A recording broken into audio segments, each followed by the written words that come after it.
नमस्कार दोस्तों, मेरा नाम ज्ञानेश्वर है और आपने देखना शुरू किया है लाइव सिटीज। देखिए, कुछ ही घंटे बाद बिहार में नीतीश कुमार मंत्रिपरिषद का विस्तार होने जा रहा है। मतलब आज 15 मार्च को नीतीश कुमार कैबिनेट का विस्तार हो जाएगा। बीजेपी के उम्मीदवारों की लिस्ट भी फाइनल हो गई है और खबर ये आ रही है कि बीजेपी से 12 मंत्री बनाए जा रहे हैं। देखिए, 2020 की तुलना में बीजेपी से कम मंत्री बन रहे हैं, मतलब कुछ वैकेंसी रखी जा रही है और अब नाम भी धीरे धीरे खुलने लगे हैं कि किन्हें मंत्री पद की शपथ लेनी है। देखिए, पहले यह तय था कि पूर्वाह्न 11 बजे ही मंत्रियों को शपथ दिला दी जाएगी, लेकिन राज्यपाल का कार्यक्रम गया जाने का बना हुआ था, इसलिए इस कार्यक्रम में थोड़ी देरी हो रही है। राज्यपाल गया से लौटेंगे, इसके बाद शपथ ग्रहण समारोह राजभवन में संपन्न कराया जाएगा। तो देखिए, बीजेपी से जो लोग मंत्री बनाए जा रहे हैं उनमें सबसे पहला नाम डिकोड हुआ है नीरज कुमार बबलू का। नीरज कुमार बबलू फिर से मंत्री बन रहे हैं भाजपा के कोटे से। नीरज कुमार बबलू सुपौल से आते हैं और उधर के प्रभावी नेता हैं, जाति से राजपूत हैं। अब जबकि नीरज कुमार बबलू का मंत्री बनना तय हो गया है, तो यह देखने और समझने की बात होगी कि राजपूत कोटे से क्या कोई और दूसरा भी मंत्री बन रहा है। श्रेयसी सिंह की चर्चा चल रही थी, क्या उन्हें फिर से मौका मिलने जा रहा है या नहीं मिलेगा।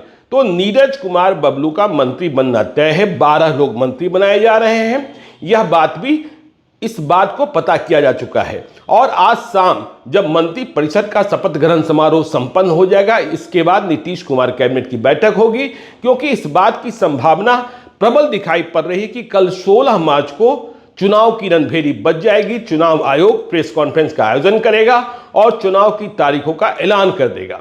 तो आज महत्वपूर्ण फैसले लिए जाएंगे। आपने देखा ही कि कल रात बहुत बड़े पैमाने पर बिहार पुलिस सेवा के जो डीएसपी हैं, पुलिस उपाधीक्षक हैं, उनका तबादला नीतीश कुमार की सरकार ने किया और ये तबादले जो हैं वह चुनाव को ध्यान में रखकर किए गए हैं और सांसदों की विशेष रुचि का ख्याल रखा गया है। सांसदों की चाहत का, जो एनडीए के सांसद हैं उनकी पसंद का ख्याल रखा गया है और जिनका टिकट कंफर्म है या जिन्हें चुनाव लड़ना ही लड़ना है, उनसे उनकी राय मांगी गई थी। तो मंत्रिपरिषद का विस्तार होगा और बीजेपी के जो नाम है, देखिए मंगल पांडे, नितिन नवीन, हरी सहनी की जानकारी भी आ रही है, वह भी आपको बताएंगे।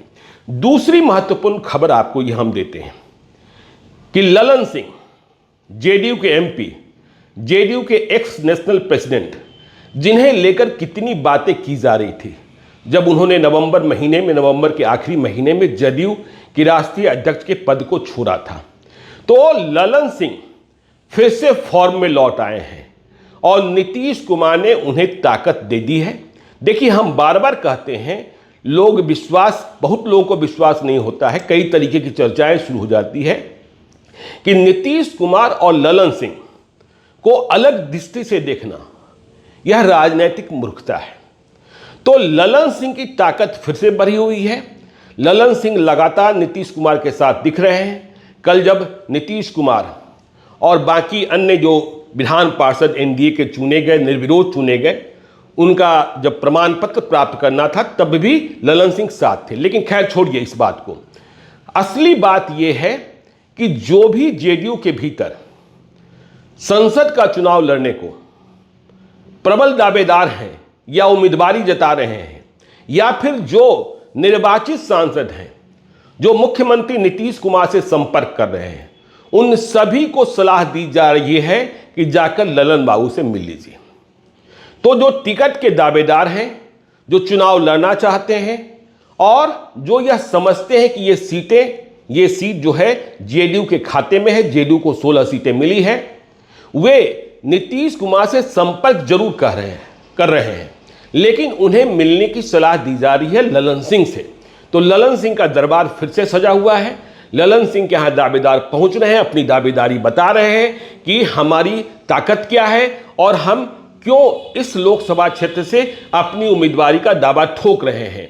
जेडीयू के प्रति, नेता के प्रति मेरा समर्पण क्या है और हम जब लड़ेंगे तो जीत की संभावनाएं क्या है। तो ललन सिंह की ताकत फिर से लौटती हुई दिखाई पड़ रही है।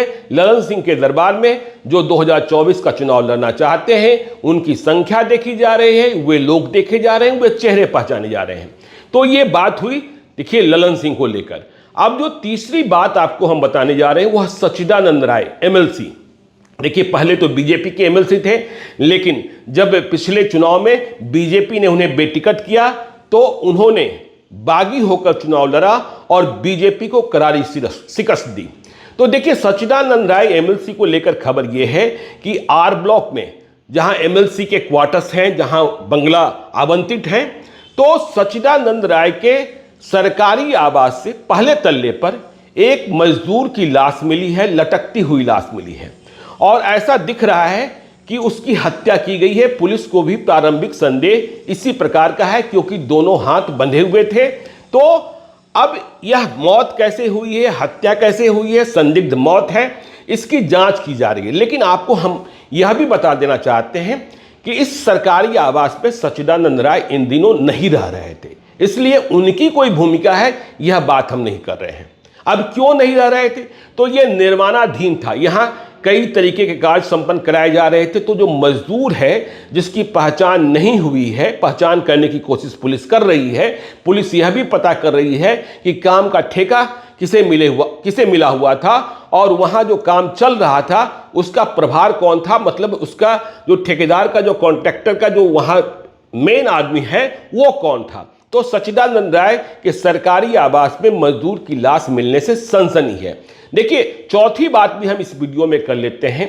पवन सिंह, भोजपुरी फिल्मों के सुपरस्टार पवन सिंह की ओर से स्पष्ट किया गया है कि वे लोकसभा चुनाव लड़ना चाहते हैं, बिहार से ही लड़ना चाहते हैं, लेकिन आरजेडी के सिंबल पर नहीं लड़ना चाहते हैं, मतलब महागठबंधन के उम्मीदवार नहीं होना चाहते हैं। आपको पता है कि पहले बीजेपी ने उन्हें आसनसोल से टिकट दिया था, पश्चिम बंगाल से, लेकिन टिकट वापस करना पड़ा।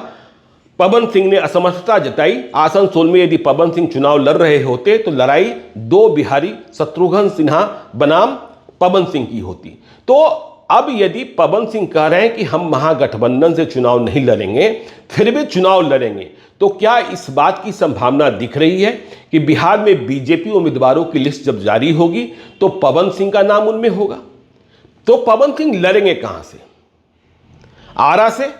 देखिए उनकी स्वाभाविक दावेदारी आरा से है, लेकिन पिछले दिनों हमने देखा कि आरके सिंह, देखिए याद रखना होगा कि आरके सिंह प्रधानमंत्री के कार्यक्रम में औरंगाबाद में नहीं दिखे थे, लेकिन जब वे बाद में आए तो उन्होंने यह ऐलान किया कि आरा से हम लड़ ही रहे हैं। तो आरके सिंह का टिकट कटता है क्या? और यदि आरा में आरके सिंह का टिकट कटता है तो वहां कई दावेदार हैं। मीना सिंह की चर्चा होती है, विशाल सिंह की चर्चा होती है, पवन सिंह तो हैं ही, लेकिन पवन सिंह के नाम की चर्चा कई लोग इस रूप में भी कर रहे हैं कि औरंगाबाद, जहां सुशील कुमार सिंह को लेकर कई तरीके की चर्चाएं हैं कि औरंगाबाद पर भी पवन सिंह की नजर हो सकती है, छपरा पर भी पवन सिंह की नजर हो सकती है। तो पवन सिंह क्या करने जा रहे हैं, बीजेपी क्या उनके बारे में फिर से सोच रही है, यह समझने की बात है और इसे हम डिकोड करने की कोशिश कर रहे हैं, लगातार कर रहे हैं, क्योंकि पवन सिंह दावा करें। वैसे मैं मानता हूं कि पवन सिंह बहुत पॉलिटिकल आदमी नहीं है, उनके कई स्टैंड जो होते हैं, राजनीति में आना चाहते हैं, लेकिन मनोज तिवारी, रवि किशन की तरह राजनीतिज्ञ नहीं बन पाए हैं, राजनेता नहीं बन पाए हैं, नॉन पॉलिटिकल आदमी हैं और उनके जो स्टैंड होते हैं वह कभी कभी यह दिखाते हैं कि किस तरीके से फैसला किया गया है। तो इन तमाम खबरों पर बीजेपी के जो और नाम हैं उन्हें भी हम डिकोड करेंगे। आप देखते रहिए लाइव सिटीज को। यदि अब तक आपने हमारे यूट्यूब चैनल लाइव सिटी को सब्सक्राइब नहीं किया है तो जरूर कर लीजिएगा, और यदि इस वीडियो को फेसबुक पेज के माध्यम से देखें तो पेज को लाइक कीजिएगा, ट्विटर पर भी हमें फॉलो कीजिए। धन्यवाद।